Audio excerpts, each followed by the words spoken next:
Once in a while, we get a guitar in that's a little extra special. And this guitar, as you may notice, is a left-handed guitar. And it belongs to a very close friend of our shop and a longtime client. We've sold him a multitude of guitars, and his name is Michael. And this was his dad's guitar. Michael lost his dad. And so once in a while, there's a string change that we got to do that I have to be very careful. Now, Mike's dad tied knots in these strings very well up here on the machine heads, and I had a hard time getting them off there, but I managed.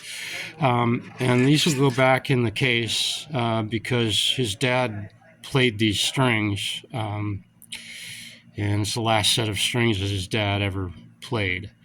And he's put them on here, and so we're going to keep those. And forgive me for getting a little choked up, but Mike's a very good friend of ours, and it's kind of an emotional thing along with being very special. So Mike is a right-handed guitar player, so we're going to keep the guitar in its complete natural state as best we can. We are going to fill the saddle slot and cut a new slot in here for setting this guitar up to be right-handed, and we will replace the nut. The old saddle, we may try and reuse this one, but we've got to cut that nut slot or saddle slot just right. So I'm going to do my best to reuse that, but the setup of the guitar may change, but I can flip this thing around the opposite direction. So there's always a possibility of keeping that original. We'll see what happens. And there's not really a big reason why I couldn't. But this is a Seagull guitar. It's nothing super fancy, nothing very super expensive. Built in Canada. Let's see, where is it? Princeville, Quebec, Canada. La Patrie.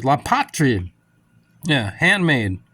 Now, I'm not sure if these guitars, I believe they are part of the Art and Lutherie family, and I don't know if Godin has anything to do with this company, forgive me, but I believe that these guitars were built by apprentice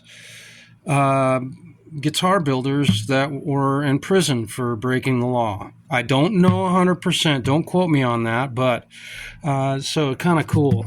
We used to sell these guitars here, but they've gotten priced out of our range of being able to stock and sell to the public for a reasonable price. We have to mark it up, and the public can buy them basically straight off on the internet for the same price that we have to pay for them. So there you go with that. So a beautiful guitar that we're going to turn into a right-handed guitar, and it's kind of cool. I never met Mike's dad, but Mike's been in here so many times. I can't even tell you. I've fixed a multitude of his guitars, or just changed strings on them and done little setup things. So pretty cool to have this one.